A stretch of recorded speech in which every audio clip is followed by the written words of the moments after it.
disipliner tuh itu jangannya diturunin.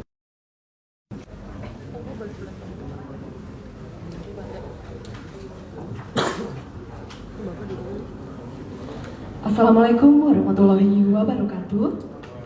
Selamat pagi, salam sejahtera bagi kita semua. Shalom, Om Swastiastu, Namo Buddhaya, salam kebajikan. Yang terhormat dan Narkotika Nasional Republik Indonesia, Bapak Komisaris Jenderal Polisi, Profesor Dr. Petrus Reinhard Golose. Yang kami hormati, Sekretaris Utama Badan Narkotika Nasional Republik Indonesia, Bapak Inspektur Jenderal Polisi Tantang Sulistiana SH.SIK, Inspektur Utama Badan Narkotika Nasional Republik Indonesia, Bapak Inspektur Jenderal Polisi Dr. Andes Wahyono CFNA CGCAE, para pejabat tinggi media dan pejabat tinggi Pratama di lingkungan BNN-RI, Direktur Interdiksi Narkotika Bea dan Cukai yang dalam hal ini diwakili oleh Kepala Kantor Wilayah Dirjen Bea dan Cukai Aceh, para tamu undangan serta rekan-rekan media.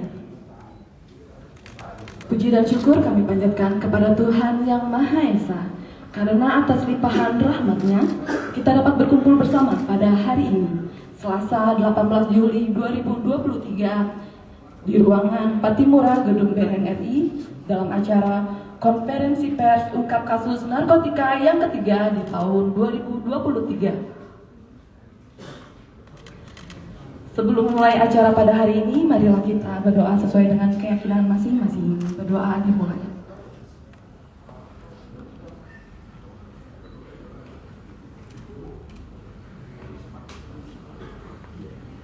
Berdoa selesai. Bapak, Ibu, dan hadirin yang kami hormati, selanjutnya marilah kita dengarkan bersama press release yang akan disampaikan oleh Kepala Badan Narkotika Nasional Republik Indonesia. Kepada yang terhormat Bapak Komisaris Jenderal Polisi Profesor Dr. Petrus Reinhard Golose, dipersilakan.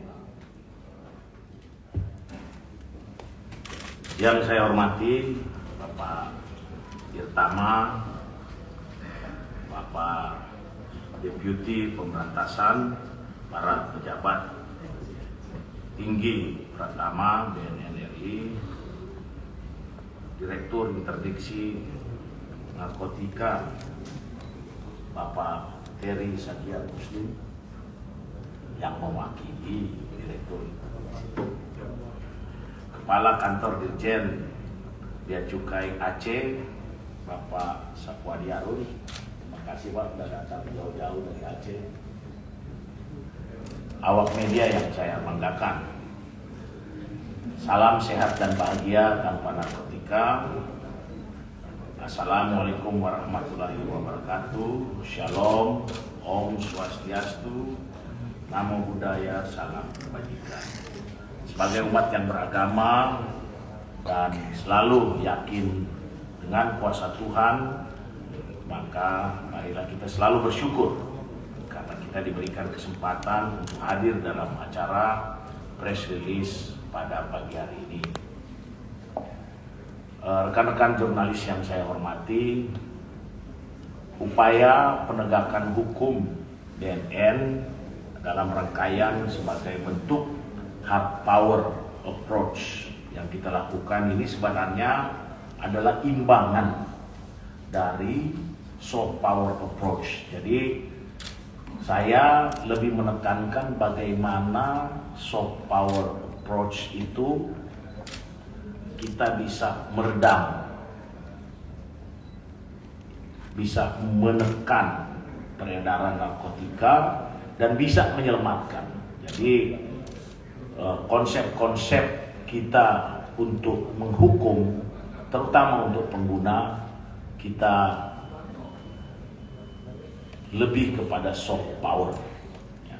Namun kita tahu bersama secara strategi bahwa kalau kita juga melaksanakan soft power tanpa diikuti dengan hard power, tanpa kita memang membendung arus masuknya terutama metamfetamin dari Golden Triangle, Golden Crescent, dan kemudian kokain dan sebagainya, karena sekarang dunia sudah mulai terbuka lagi dari golden pickle, maka sulit juga kita untuk hanya bisa melakukan soft power, sehingga harus imbang, harus berjalan sama-sama, yang diikuti tentunya dengan collaboration inter dan antar institusi yang kita tunjukin pada hari ini.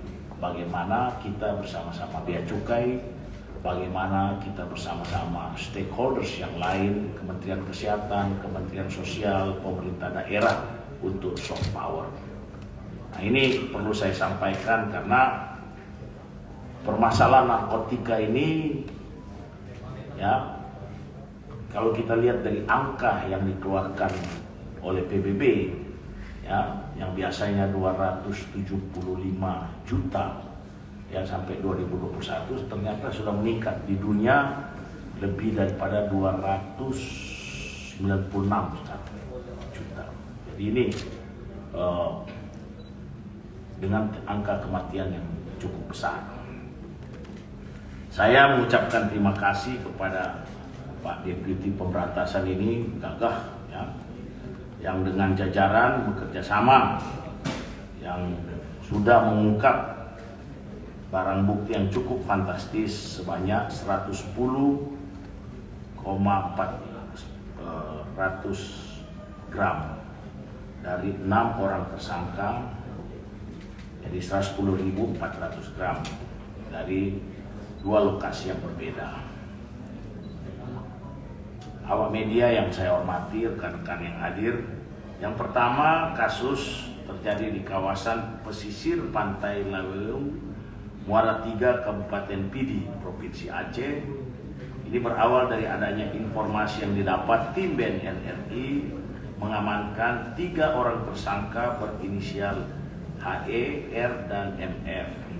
Ketiga tersangka kedapatan membawa sabu menggunakan kapal Oskadon dari perairan Langkawi, Malaysia menuju perairan Indonesia melalui jalur pantai Laweung, Provinsi Aceh. Dengan didukung oleh Bea Cukai Provinsi Aceh, BNN Provinsi Aceh serta BNN Kota Pidi, tim gabungan melakukan penyisiran di kawasan pantai Lampulo hingga kawasan pantai Laweung, di mana penyisiran juga dilakukan di darat pada kawasan Kota Banda Aceh, Aceh Besar, Muara Tiga, Pidi hingga Ulim Pidi Jaya. Hampir 2 pekan penyisiran dilakukan hingga akhirnya tim gabungan dapat meringkus ketiga tersangka Senin 19 Juni 2023 saat hendak meninggalkan pesisir pantai Laweung, Aceh. Kepada petugas, para tersangka mengaku telah menyerahkan bukti tersebut pada 3 orang pria berinisial BUL, DPO, RAH, DPO, dan BIR, DPO di tepi kuala pantai Laweung.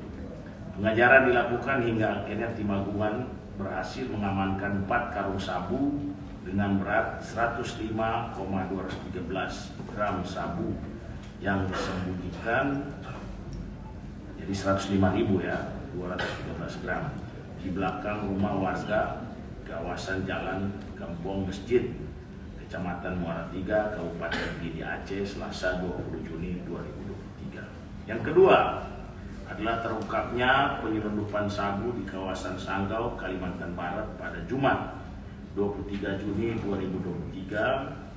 Sebuah kendaraan didapati membawa 5.187 gram sabu yang disembunyikan dalam pintu kiri dan kanan mobil. Kendaraan tersebut digunakan oleh 3 orang tersangka berinisial HAR, MBA, dan JOH.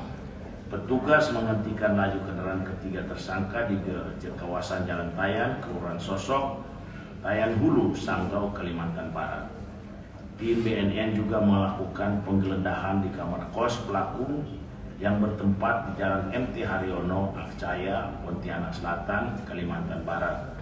Dari hasil penggeledahan, petugas menyita beberapa unit handphone sebagai bukti percakapan dan adanya transaksi yang dilakukan oleh 3 pelaku. Ini berkaitan dengan Kalimantan Barat. Kalau biasanya kita mendengar ada disebut dengan jalan tikus. Nah, untuk Kalimantan Barat ini sekarang bukan jalan tikus, tapi jalan gajah. Karena yang lewat bukan tikus, tapi gajah. Maksudnya yang cross the border itu sudah menggunakan mobil, jadi bukan lagi yang personal, ya, bukan lagi yang ukuran kecil. Nah, ini menjadi tantangan bagi petugas perbatasan. Tidak boleh main-main. Jadi tidak boleh main-main dengan perbatasan, ya, terutama masalah narkotika. Ya, jangan dengan kemajuan yang disampaikan oleh pemerintah, namun pengawasannya membuat kita lengah dan banyaknya masuk lagi dari wilayah perbatasan kita dengan Malaysia. Ancaman para tersangka dijerat dengan pasal 114 ayat 2 Yunto pasal 132 ayat 1 dan pasal 112 ayat 2 Yunto pasal 132 ayat 1 Undang-Undang Nomor 35 Tahun 2009 tentang narkotika dengan ancaman maksimal hukuman mati atau pidana seumur hidup. Rekan-rekan media, jika diasumsikan 1 gram dilakukan atau digunakan oleh 2 orang, maka secara tidak langsung BNN Republik Indonesia telah menyelamatkan generasi muda bangsa sebanyak 220.800 orang. Demikian yang perlu saya sampaikan, dan jajaran Direktorat Jenderal Bea Cukai, terima kasih sekali lagi. Semoga kita selalu tetap bisa melaksanakan kerjasama sesuai dengan arahan Presiden. Kita harus tetap bersinergi dalam melaksanakan tugas yang mulia. Dan selalu saya katakan kepada jajaran saya bahwa dengan kita melakukan ini, maka upahnya besar di surga. Sekian dan terima kasih. Salam Indonesia bersinar, bersih narkoba. War on drugs, kita never let up. Ada pertanyaan? Silakan.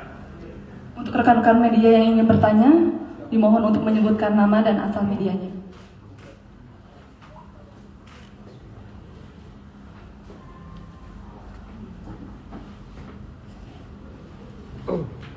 Langsung aja. Terima kasih Pak Kepala, saya Bowo dari CCTV Pak. Ini yang kita perhatikan di sini Pak, ini dari barang bukti yang ada ini kan dalam bentuk kemasan teh ya Pak. Ini apa ada jenis-jenis tertentu, ada nggak yang membedakan dari sabu ini sendiri. Yang kedua adalah ini kan dari 2 titik ya Pak, dan ini sudah diamankan dari beberapa titik. Apakah ada barang lain, asumsinya dari BNN yang melihat bahwa ini sebenarnya sudah beredar lebih banyak dibandingkan dengan yang sudah ditemukan? Terima kasih Pak Kepala. Bagus sekali pertanyaannya ini. Gini,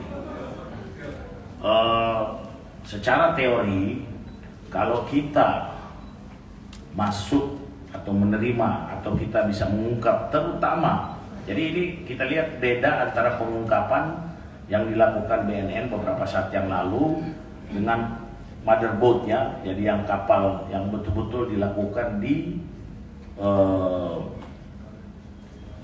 zona ekonomi eksklusif. Itu belum sempat mendarat, belum sempat masuk ke wilayah Republik Indonesia. Pengungkapan yang dilakukan sekarang ini sudah masuk.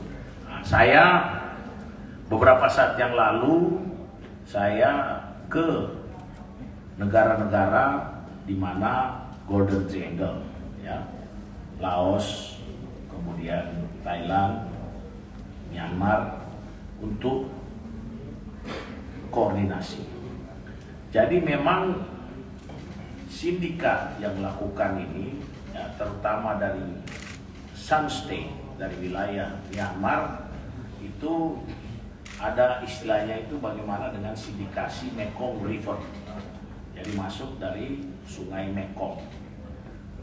tetapi juga karena cross bordernya, tadi saya katakan untuk di Kalimantan Barat, cross border kan kita sekarang mulai terbuka, bagus ininya, fasilitasnya diperbatasi. Kalau di sana udah lebih duluan, lebih terbuka, sehingga barang-barang bisa masuk antar negara, kemudian menyebar. Jadi lebih cenderung tidak langsung dari Malaysia. Namun ini juga tidak gampang, sehingga kita lihat sampai dengan di wilayah kita.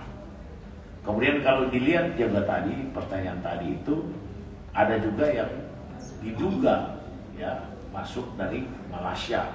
Nah ini tinggal terserah. Jadi memang yang paling bagus yang seperti dilakukan BNN pada waktu mengungkap dari Golden Crescent.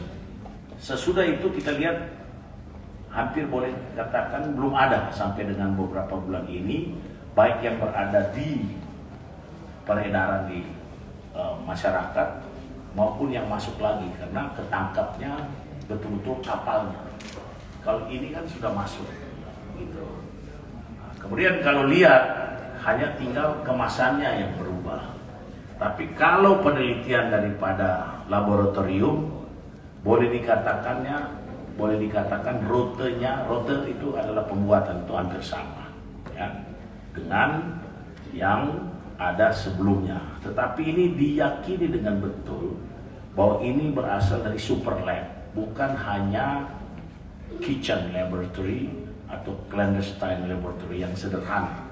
Tetapi dengan kualitas seperti ini, packing dan sebagainya, ini betul-betul dari transnational organized crime yang perlu kita hadapi bersama. Nah, ini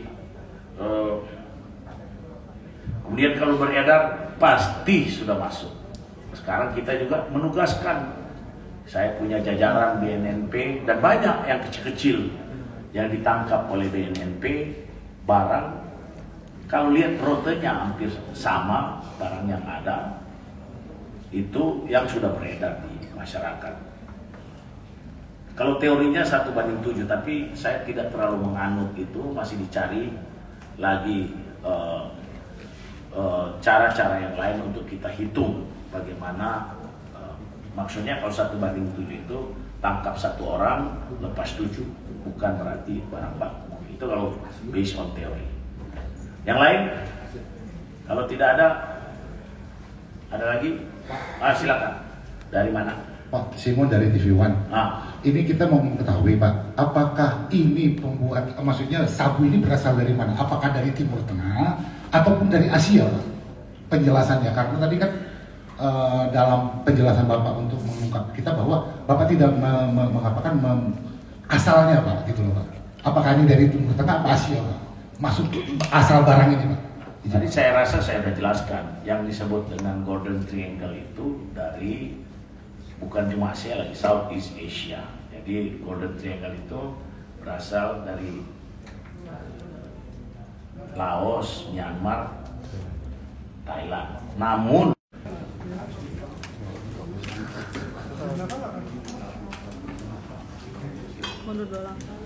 jadi kalau kegagalan yang dilakukan oleh tim Berantas karena gagalnya Deputi Dayamas tidak bisa memberdayakan masyarakat dalam menekan. Jadi sekarang Deputi Dayamas ini baru Inspektur Jenderal yang ini saya tugaskan bagaimana tadi yang disebut dengan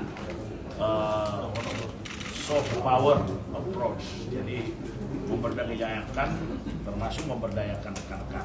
Nah, kemudian tadi yang dibilang ini barang ini seperti ini kelihatannya sepele, tetapi tidak gampang proses pembuatannya dan menghasilkan kualitas yang bagus. Ya, dalam undang-undang kita boleh, jadi nyisikan bukan yang kayak yang lain itu, nyisikan untuk kepentingan ilmu pengetahuan terutama laboratorium. Mana direktur lab? Tadi saya lihat kapus lab.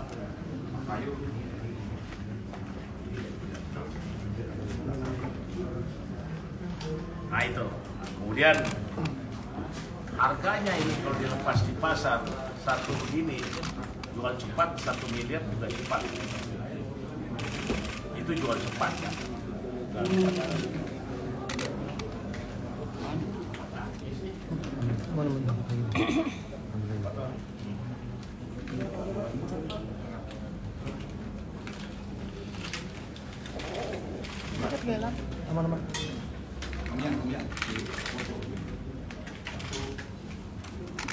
Saran Pak izin. 2, 3. Ya, jadi biasanya tumbuhannya eferet itu baru mulai jadi awal tahun biasanya dia. Jadi ya masih sampai dengan sekarang kira-kira masih banyak produksi lah. Ya mungkin nanti dia akan berkurang di akhir tahun. Dan ada lagi yang mau tanya? Terima kasih, selamat siang.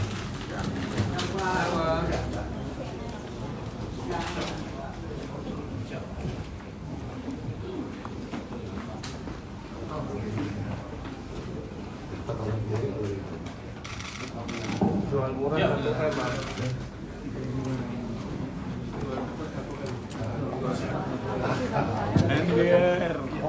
Bapak Ibu serta hadirin, demikian rangkaian acara konferensi pers ungkap kasus narkotika pada hari ini. Mohon maaf apabila dalam pelaksanaannya terdapat kekurangan. Akhir kata kami ucapkan terima kasih. Wassalamualaikum warahmatullahi wabarakatuh.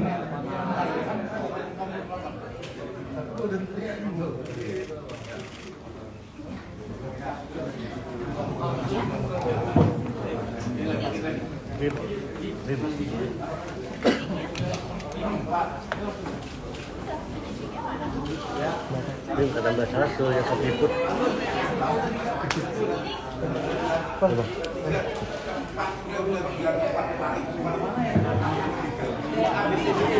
Iya, jangan Pak Bro.